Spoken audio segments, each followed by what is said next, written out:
Baik, selamat pagi semua. Saya mengucapkan terima kasih teman-teman semua telah memilih UBD sebagai tempat untuk mempersiapkan diri kalian untuk masa depan kalian. Saya terima kasih untuk itu ya. Dalam proses nanti selama kalian berproses secara akademik atau dalam proses studi di UBD, tentu akan membutuhkan pengorbanan, waktu, pikiran, tenaga, bahkan dana untuk membiayai pendidikan kalian. Nah, masalah dana pendidikan, saya merasa ya, saya nggak tahu mungkin teman-teman semua, biaya pendidikan di UBD itu relatif terjangkau. Atau itu menjadi alasan teman-teman semua memilih UBD, saya nggak tahu. Tapi menurut saya, biaya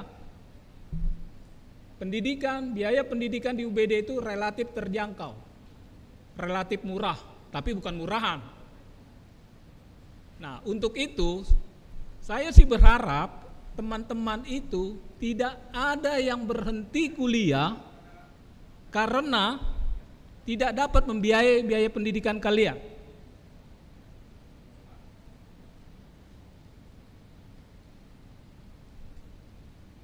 Saya belum pernah menemukan seseorang itu bisa miskin karena membiayai pendidikannya. Tidak pernah saya temukan. Tetapi yang saya pernah temukan, tanpa pendidikan seseorang bisa jadi miskin. Setuju gak ini? Nah, jadi semuanya itu nanti tergantung kalian. Selama kalian berproses di UBD, gunakanlah Rp1 yang kalian bayarkan jangan sia-sia. Jangan seperti tadi Pak Sony katakan, jangan sampai kalian mengulang mata kuliah. Sayang waktu, sayang uang kalian harus bayar lagi. Jadi saya berharap berapa orang di sini semuanya juga nanti lulus tepat waktu. Entah 4 tahun untuk jenjang S1, entah 3 tahun untuk jenjang D3, karena nanti itu terkait dengan biaya kuliah yang akan saya sampaikan. Oke, boleh dibantu slide-nya. Kita akan bicara langsung ke topik biaya kuliah kalian. Tadi sempat Pak Sony tadi saya dengar belum sempat dia membahas mengenai status mahasiswa di UBD. Yang terkait keuangan ada 3 status mahasiswa. Mahasiswa aktif, mahasiswa cuti, mahasiswa pasif. Status itu mempengaruhi biaya kuliah kalian. Kalau di semester next, di semester 1 ini kalian sudah membayar tagihan ya SPP, UKP, SKS, karena itu paket sifatnya jaket. Nanti di semester 2, 3 dan selanjutnya kalian hanya membayar 3 komponen besar, UKP, SKS dan DU, daftar ulang. Itu untuk tagihan biaya mahasiswa aktif. Ada status mahasiswa cuti. Kalau nanti kalian di semester 2, karena kalian punya kegiatan atau tidak bisa sementara waktu, tidak bisa mengikuti perkuliahan, kalian ajukan cuti. Cuti itu hanya dikenakan biaya UKP sebesar 50% dan daftar ulang. Tapi kalau kalian tidak mengajukan cuti, diam-diam aja gitu ya, nanti di semester 3-nya kalian mau aktif lagi. Karena kalian diam-diam aja, status kalian itu by system dianggap sebagai mahasiswa pasif. Biayanya itu UKP tapi 100%. Banyak kakak tingkat kalian itu begitu, saya sudah ingatkan. Sayang uang kalian itu 50% terbuang. Jangan sia-siakan, sekali lagi jangan sia-siakan Rp1. Kalau kalian tinggal mengajukan cuti, ajukan cuti. Itu hanya dikenakan UKP 50%. Kalau kalian diam-diam aja, itu akan dikenakan 100%. Oke? Nah, itu terkait dengan biaya kuliah yang menjadi kewajiban kalian nantinya selama berproses di UBD ini. Nah, sekarang bagaimana dengan proses pembayarannya? UBD ini sangat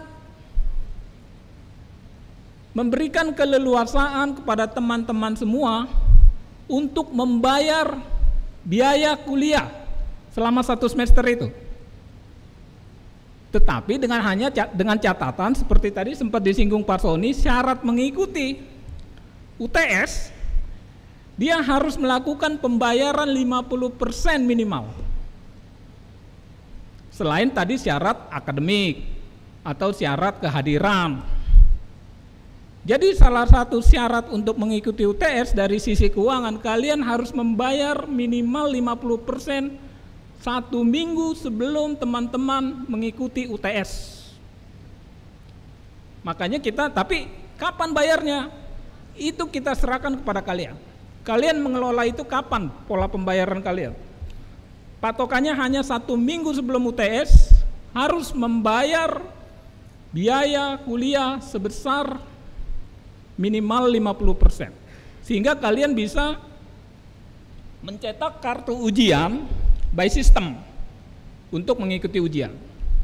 Demikian juga dengan nanti UAS.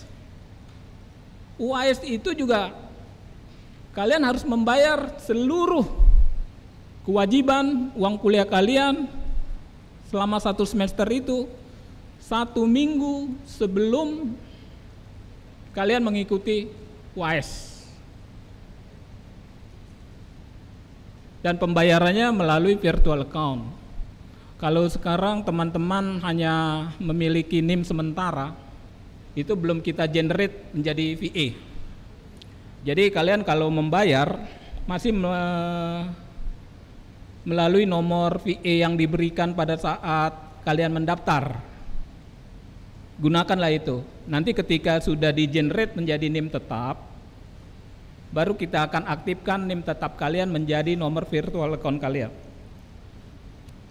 Saya cuma mau ingatkan, pengalaman saya berbekas 2 tahun yang lalu.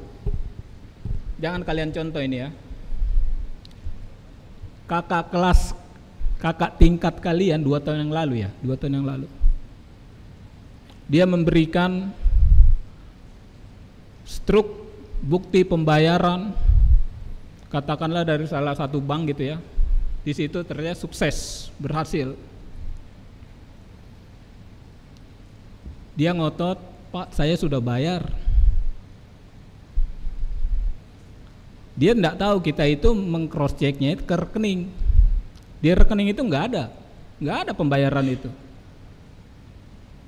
Dan dia bersikeras, daripada berdebat kita bawa langsung ke bank. Ya ini memang pintar-pintar anak-anak sekarang ya. Dia bisa bikin tampilannya itu seperti tampilan struk bank. Kita bawa ke bank. Dia tadinya awalnya nggak mau kita bawa ke bank, kita paksa ke bank daripada kita berdebat nggak selesai kan. Dan di bank itu dicek, memang nggak ada. Bahkan bank itu menyarankan kita untuk membawa ini ke ranah hukum, karena ini sudah kriminal, penipuan.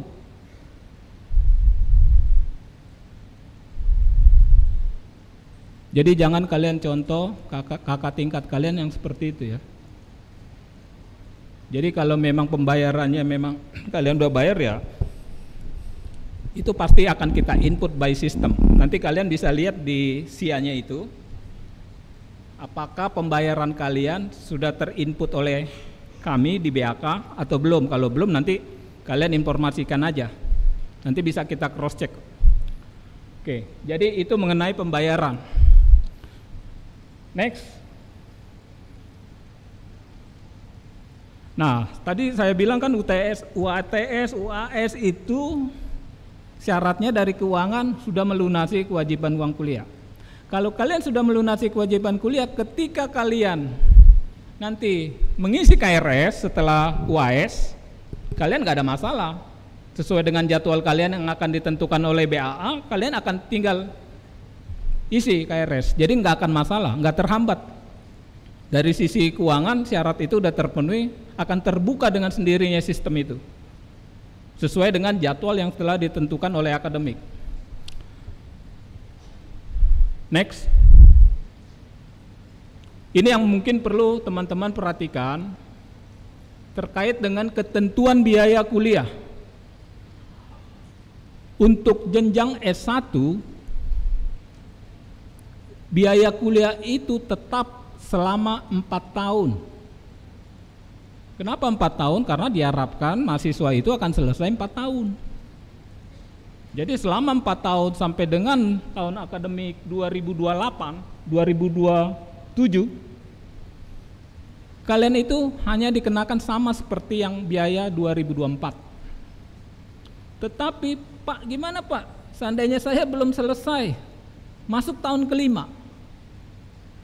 Tahun kelima, biaya kuliah kalian akan disesuaikan dengan biaya kuliah tahun itu, tahun 2028. 5 tahun nggak selesai, tahun ke-6 gimana? Disesuaikan lagi dengan biaya kuliah tahun 2029. Nggak selesai.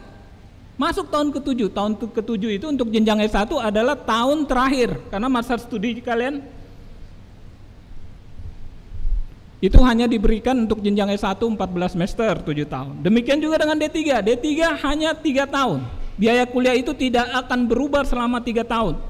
Tahun keempat berapa? Mengikuti.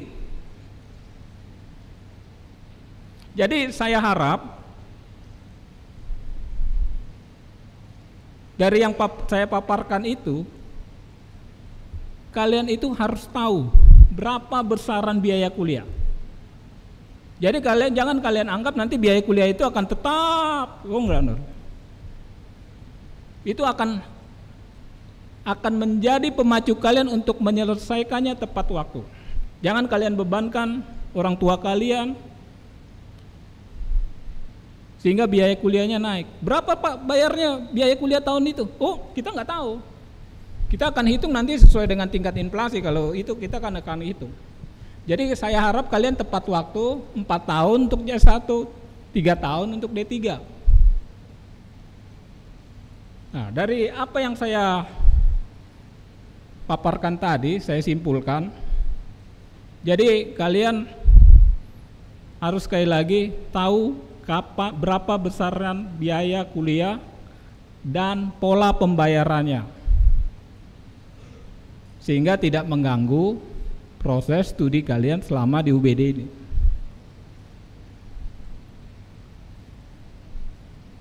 Oke, dari apa yang saya sampaikan, apakah ada yang menanggapi?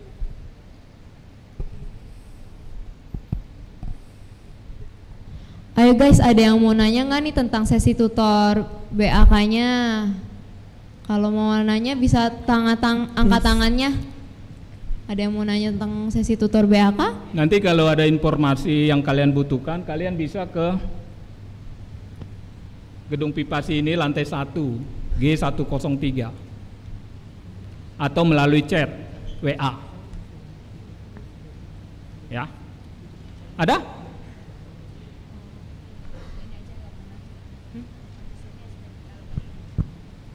Oke. Ada yang mau bertanya?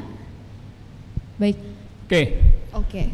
Kalau demikian, saya hanya pesankan sekali lagi, masa depan kalian itu tergantung diri kalian sendiri.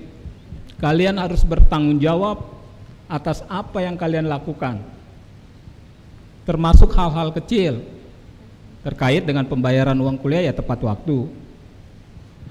Jadi nikmati aja proses di UBD ini selama 4 tahun, 3 tahun itu bukan waktu yang lama. Sukses untuk kalian semua. Saya Pinter Sehan. Terima kasih. Selamat pagi. Baik.